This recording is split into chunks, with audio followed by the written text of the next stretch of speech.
Welcome back. Okay, today we are diving into something absolutely massive. We're looking at the upcoming transformation of the world's most popular sporting event, the FIFA Men's World Cup. Over the next decade, specifically the 2026, 2030, and 2034 tournaments, we're going to see expansion on a scale that we have literally never seen before. We're talking more teams, unprecedented scale, and intercontinental logistics that are just mind-boggling. But as we'll see from independent research and data today, this massive expansion brings a really stark dual reality. On one hand, you have this incredible cultural celebration and the sheer excitement of these global mega events. But on the other hand, we have to look at the very real, quantifiable environmental impact of running events this huge in a rapidly warming world. So here is our roadmap for today's explainer. We'll start with the Centennial World Cup, move into spanning 3 continents, look at Saudi Arabia in 2034, break down the expanding carbon footprint, and finally examine FIFA's climate blind spot. All right, let's jump right into Section 1, the Centenary World Cup. So, the number 100 is really the beating heart of the 2030 tournament. Exactly 100 years ago, back in 1930, teams literally had to travel by boat for weeks just to reach the very first World Cup. It's crazy to think about, right? Well, fast forward to today, and FIFA has designed a tournament structure for 2030 that pays massive homage to those original South American roots while simultaneously leaning into a hyper-connected, modern future.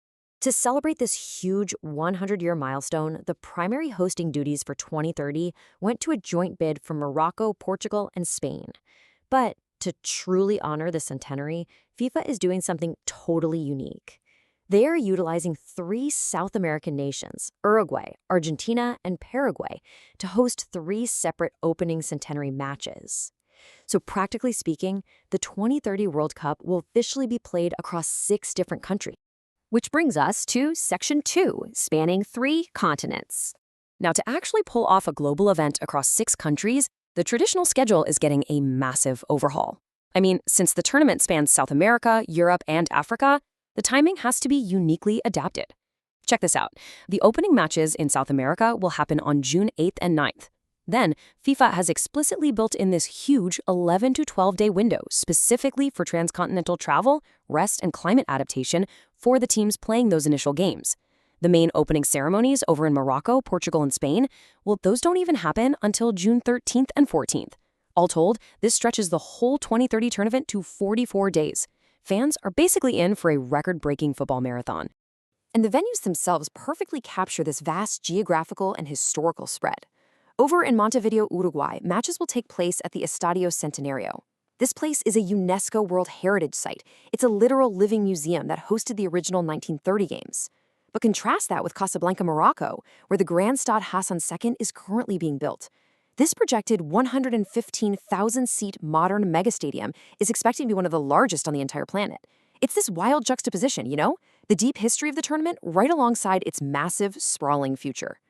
Moving on to Section 3, Saudi Arabia in 2034.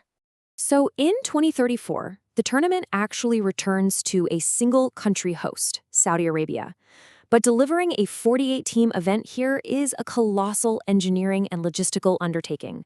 We're talking about the projected construction of 11 brand new stadiums across a vast desert landscape. And, much like we saw with the 2022 tournament, the extreme summer temperatures dictate that the 2034 event absolutely has to be shifted away from the traditional summer months to a November and December schedule. Okay, so we've mapped out the sprawling, multi-continental logistics and the massive infrastructure projects on the horizon. But that leads us directly to a vital question. What is the actual environmental cost of expanding a tournament to 48 teams and spreading it across such vast distances? Let's transition into the environmental data analyzed by independent researchers to find out. That takes us to Section 4, expanding the carbon footprint. According to an independent report called FIFA's Climate Blind Spot, which was produced in association with the Environmental Defense Fund and other scientific groups, a typical 32-team World Cup generated an average of 4.71 million tons of carbon dioxide equivalent between 2010 and 2022. But with these newly expanded 48-team formats, researchers project a significant surge. Look at the 2026 tournament spread across the US, Canada, and Mexico. It's estimated to generate 9.02 million tons. That is a 92% increase. It nearly doubles the historic footprint. The 2030 and 2034 tournaments also show massive spikes, running 29% and 82% higher than the historical baseline. A huge driver of this increase, air travel. Expanding from 64 matches up to 104 matches just means vastly more transit for fans and teams. In fact, researchers note that because of the expansive geographical layouts, air transport emissions alone are projected to jump anywhere from 160% to 325% across these expanded events compared to past tournaments. And, travel isn't even the only factor.